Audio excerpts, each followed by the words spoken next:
Yeah, hello. Welcome once again. And today we will discuss about stacks. It is also a part of, yeah, or a form of data structure. Before this, we have already learned about linked list, and this is a second form of data structure named as stacks. तो इसमें हम जानेंगे कि stacks क्या होता है, stacks पे क्या काम है इसका, इसे हम क्यों यूज करते हैं, and what are the major operations to be operated on this. So I hope कि इससे पिछले लेक्चर यानी कि लिंग्विस्ट में हमने जो पढ़ा वो समझ आ गया होगा। और आज से हम ये अपना स्टैक शुरू करने जा रहे हैं और इसमें हम जानेंगे और सीखेंगे। सो कम फॉरवर्ड नाउ सी।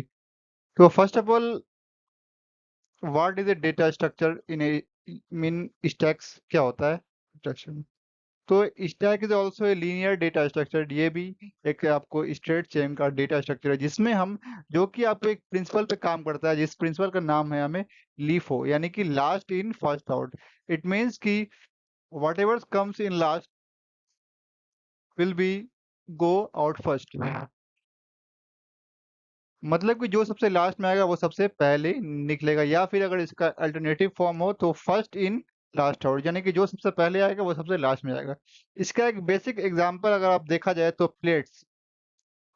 तो जहां पर प्लेट्स या फिर बुक जब हम रखते हैं तो हम देखे होंगे कि सबसे पहले जो बुक रखे हैं वो बुक रखा जाता है नीचे, और जो सबसे लास्ट में रखते हैं सबसे ऊपर वाला वो सबसे निकलता है, सबसे पहले हटाते हैं। तो बस इसी का फॉर्म में ये एक तरह का डेटा स्ट्रक्चर है, जैसे कि आपने पढ़ा होगा या फिर आपने व्हाट्सएप चलाया है या फिर आपने कोई इंस्टाग्राम वगैरह चलाया, तो वहां पे आपने एक चीज नोटिस नोटिस की होगी कि मतलब कि जैसे हम किसी किसी भी चैट से बात कर रहे हैं, तो अगर अगर उसका चैट मतलब कि ये चैट अगर चलाता है 60 सेकंड में किसी अच्छा किसी और आ गया, तो जब हम कॉल करते हैं तो उस तरीके का उस कॉल करते हैं, फिर बाद वाले का आता है पहले। तो उसी तरीके का डेटा उसी फॉर्म में हम क्या करेंगे, इसी डेटा स्ट्रक्चर में हम पढ़ेंगे और उसी तरीके से ये हमारा डेटा स्टोर होता है, ताकि जिस तरह जो काम होगा हमें, जो हम सर्च कर रहे हैं या काम कर रहे हैं ऑपरेशन करने पे, वो डेटा पहले आपके हमारा कॉल आ जाए, यहाँ पे पहले निकल जाए। तो यही हमें इसमें पढ़ना है। तो ये इसमें क्या होता है, अब ये क्या है, आपको एब्स्ट्रैक्ट डेटा टाइप है। तो इसमें क्या होता है कि यहाँ इसमें ना, इसमें डेटा आपको हम पार्टिकुलर नोड में स्टोर नहीं करते हैं। नोड हम डेटा स्टोर करते हैं किसी मेमोरी पे, और उसका मेमोरी एड्रेस हम ला के डाल देते हैं यहाँ पे, जिसको वो पॉइंट करते रहता है कि ये हमारे इस जगह लोकेशन सेव है। तो यही यहाँ पे लिखा हुआ है कि प्रोग्राम एलोकेट करता है मेमोरी में डेटा और उसका एड्रेस ला के डाल देता है स्टैक में कि भैया ये चीज यहाँ पे इस एड्रेस पे ये चीज रखा हुआ है। और क्या रखा हुआ है ये नहीं पता रखता है, बस एक डेटा रखा रहता है वहाँ पे। और इसमें क्या होता है कि जो इसका हेड सबसे पहला नोड जो है या सब उसमें डेटा जो है वो क्या होता है, वो हिडन होता है, हिडन इनकैप्सुलेटेड होता है, मतलब कि हिडन होता है। और इसको हम कॉल करते हैं सिर्फ पॉइंटर से, इसको हम शो करते हैं कि जो फंक्शन में कॉल लगाते हैं वो हम पॉइंटर से पॉइंट करते हैं कि इस जगह से ये पॉइंट करना है, ये काम करना है। और इसमें हम क्या करते हैं, इसमें आपको जो टॉप पे होता है पॉइंटर, वो हमें काउंट करके बताता है कि स्टैक में कितना आपको जो टॉप पे है वो बताता है कि कितना स्टैक भरा हुआ है, यानी कि कितनी एंट्रीज है, कितना इसमें नोट बना हुआ है। तो बस यही है।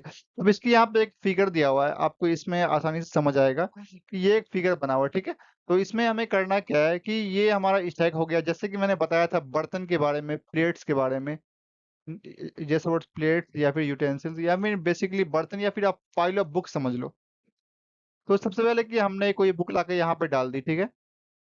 इसके हमने ये बुक डाल दी, इसके बाद क्या किया, दूसरा बुक डाल दिया हमने, फिर तीसरा बुक डाल दिया हमें। अब इसमें एक चीज यहाँ पे ये दिमाग लगाना और ध्यान रखना है कि जब हम बुक डालते जाएंगे तो सबसे पहले हमने कौन सी बुक डाली थी, हमने ये बुक डाली थी। तो ये कहाँ ये, या फिर ये प्लेट डाली थी, तो ये क्या हो गया, सबसे लास्ट में हो गया। और जो सबसे लास्ट बुक में सबसे यानी कि सबसे पहले वाला कहाँ चला गया, सबसे नीचे चला गया, तो ये लास्ट में हो गया। और जो सबसे लास्ट में हम बुक डाले हैं, तो जब हम इसको निकालने जाएंगे, जब हम इसको हटाने जाएंगे, तो सबसे पहले कौन सा बुक को हटाएंगे, पहला वाला हटाएंगे या इसको हटाएंगे या फिर इसको हटाएंगे। ये ऑब्वियसली ये हटेगा पहला।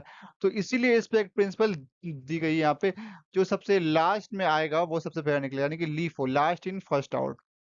अब इसमें कुछ ऑपरेशंस है, और इसी इसी तरीके से इसमें सारा ऑपरेशन चलता है, यानी कि ये जो सबसे पहले आया हुआ है, यानी कि फर्स्ट इन लास्ट आउट, ये क्या लगा, फर्स्ट इन लास्ट आउट, क्योंकि ये सबसे पहले आया था और ये सबसे लास्ट में यही निकलेगा, कौन सा, पहला वाला। अब इसमें कुछ ऑपरेशन है, यानी कि जिस तरह हमने लिंक लिस्ट में पढ़ा था कि उसमें इंसर्शन करते हैं, डिलीशन करते हैं, ट्रैवर्सिंग करते हैं, सर्चिंग करते हैं, कुछ चेक करते हैं, ठीक है। तो अब यहाँ पे इसका नाम बदल गया है, ठीक है। अब ये ध्यान रखना, तो यहाँ पे हम क्या कर रहे हैं, यहाँ पे पुश कर रहे हैं डेटा, यानी कि डेटा पुश करना मतलब कि डेटा इंसर्ट करना। और पॉप करना यानी कि डिलीट करना। का मतलब ये हुआ कि जो सबसे टॉप एलिमेंट है वो शो करेगा कि यहाँ पे कौन सा एलिमेंट है या फिर कितना एलिमेंट इसमें है, ये बताएगा। इज एम्प्टी चेक करने के लिए कि हमारा स्टैक हमारा खाली तो नहीं है, और इस फुल यानी कि चेक करने का हमारा स्टैक पूरा फुल तो नहीं है। तो अब यहाँ पे सबसे पहले बताओ कि अगर जब हमें किसी डेटा को डालना होगा, तो सबसे पहले हमें मतलब कि डेटा इसमें कहाँ डालेंगे। सबसे पहले जो जहाँ पे जो सबसे टॉप पे होगा डेटा, वहीं से उसी पोजीशन पे डेटा डाला, यानी कि सबसे जीरो इंडेक्स पे ये है, तो इसके बाद बढ़ जाएगा, तो यानी कि यहाँ पे नहीं होगा इंसर्ट, ये इंसर्ट कहाँ पे होगा, सबसे टॉप पे होगा, यानी कि लास्ट वाले के बाद में होगा ये इंसर्ट होगा डेटा। और पॉप करना हटाना होगा, तो इसमें हटाने में दो केस है, या तो आप इसकी पोजीशन बता दो कि हमें इस पोजीशन के यानी कि वन पोजीशन पर डेटा हटाना है, या नहीं तो अगर सिंपली पॉप लिख देंगे स्टैक में, तो क्या होगा, जो सबसे लास्ट में डेटा है यानी कि इसके प्रिंसिपल के अकॉर्डिंग, ठीक है, लास्ट इन फर्स्ट शॉर्ट पे के अकॉर्डिंग जो सबसे लास्ट में डेटा यानी कि सब टॉप पे जो होगा डेटा, वो डेटा आपको हट जाएगा। और पीक मतलब कि ये वैल्यू चेक करना यहाँ पे, तो यहाँ पे कितना वैल्यू, यहाँ पे कितना वैल्यू है, सी है, यहाँ पे सी है, बस ये बताएगा। इज एम्प्टी चेक करने को ये खाली है कि ये फुल है। अब इसमें हम जाने कि स्टैक जो आपको दो तरीके का स्टैक होता है, एक होता है फिक्स साइज स्टैक और दूसरा होता है डायनेमिक साइज स्टैक। जिस तरीके से आपको आपने पढ़ा था, एक क्या होता है, आपको एरे लिस्ट होता है, एक क्या होता है, एरे लिस्ट होता है, ठीक है। और दूसरा क्या होता है, एक आपको एरे होता है, ठीक है।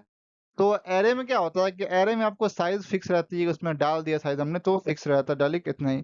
और आपको एरे लिस्ट में क्या होता है, उसमें आप साइज सीडिंग करती रहती है कि हम डेटा का साइज बढ़ा सकते हैं उसको, या फिर बाद में हम अगर हटा देंगे तो वो घट सकता है।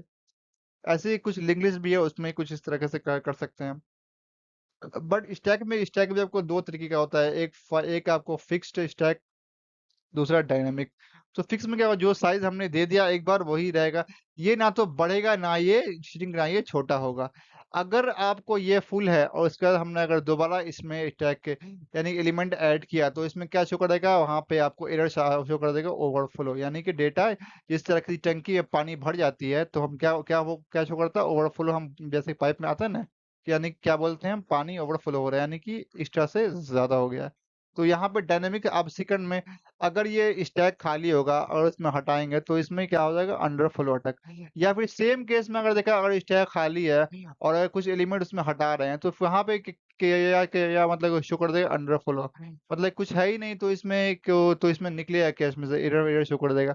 अब डायनामिक साइज में जानते हैं, तो डायनामिक में क्या होता है कि इसका मतलब कि साइज हम बढ़ा भी सकते हैं, साइज हम घटा भी सकते हैं। तो अगर साइज स्टैक का साइज फुल है, तो साइज अगर कोई नया डेटा हमने डाला, तो वो साइज क्या होगा, ऑटोमेटिकली बढ़ जाएगा, ठीक है। और खाली हुआ तो फिर साइज अपने आप घट जाएगा। इसमें डायनामिक में ये फायदा है हमें। तो इसमें क्या होगा, ये आपको जो है ना, ये आपको स्पेस कॉम्प्लेक्सिटी आपको बढ़ा भी सकता है, थोड़ा घटा भी सकता है। बट इसमें क्या होगा, इसमें आपको फिक्स होगा एक, यानी कि जो मिलता है जीरो, जो बिग ऑफ एन हो या फिर बीटा ऑफ एन हो। अब इसमें क्या है कि ये आपको this type of stack implemented using linked for easy recursive stack. हाँ, अब ये डायनामिक साइज का जो इसे इम्प्लीमेंट करते हैं, इसे तैयार करने का एक और मेथड है, जो कि हम लिंक लिस्ट की हेल्प से, हम लिंक लिस्ट के कोड से या इसकी हेल्प से हम बना सकते हैं इसे। तो ये हम अच्छी तरीके से समझेंगे अभी, बट आगे देखते हैं इसमें क्या है। तो आपको इसमें अब जानते हैं पुश ऑपरेशन, पुश हमें किस तरीके से करना है। तो पुश में हमें क्या करना है, जब हमने बताया था कि सबसे टॉप पे कहाँ पे एंट्री होगा, जैसे सबसे टॉप पे होगा, तो एग्जांपल में दिया हुआ है, जब हमने पुश किया तो डेटा सबसे टॉप पे आ गया। इसके एल्गोरिथम समझते हैं हम। सबसे पहले चेक करेंगे क्या स्टैक फुल है, ये कोड चेक करेंगे। अगर उसके बाद हम चेक करेंगे टॉप की कैपेसिटी कहाँ पे, स्टैक फुल होगा तो टॉप बराबर कैपेसिटी, यानी कि जो 4 है, यानी कि जो स्टैक का नंबर टॉप पे है, उसमें से एक घटा कर देखेंगे। और उसके उसके बाद अगर ये आपको फिक्स आ जाएगा, तो उसमें आपको शो कर देगा ओवरफ्लो, फिर हम कुछ भी इंसर्ट नहीं कर सकते हैं। अगर नहीं तो, अगर डायनामिक है तो फिर या अगर उसकी वैल्यू हम बढ़ा सकते हैं, तो टॉप पे हम एक और जोड़ के हम एक नया पोजीशन करके हम बना सकते हैं। और जब इसी तरह हम कहीं भी एलिमेंट के पोजीशन जो स्टैक कैपेसिटी, यानी कि जितना कैपेसिटी है वो उसमें हम इंसर्ट कर सकते हैं। अब पॉप में क्या करना है, इसमें हटाना है आइटम्स को, इसमें जब खाली होगा तो अंडरफ्लो शो कर देगा। इसकी भी एल्गोरिथम आपको बिल्कुल सेम है, सबकी एल्गोरिथम इसमें चेक करना है, जैसे वहां पे हम टॉप में चेक किया था, यहाँ पे हम चेक करेंगे -1, यानी कि यानी कि स्टैक खाली है। -1 मतलब क्या हुआ कि -1 इंडेक्स, ये कहाँ पे आपको हो जाएगा, सबसे लोवेस्ट हो जाएगा, ठीक है। तो आपका तो इसमें अगर इसमें हटाना हुआ, तो ये हटेगा कहाँ से, सबसे जो टॉप पे होगा वहां पर से ये हट जाएगा, ठीक है। वहां पर से ये हट जाएगा, यानी कि 40 इसमें से हट जाएगा। अब आते हैं पीक पे। पीक पे क्या हमें यहाँ पे चेक करना है, पहले स्टैक खाली है या फिर भरा हुआ, ये खाली है तो हम चेक उसका चेक करेंगे। अगर इम्प्टी होगा तो ये आपको शो कर देगा, यानी कि खाली है।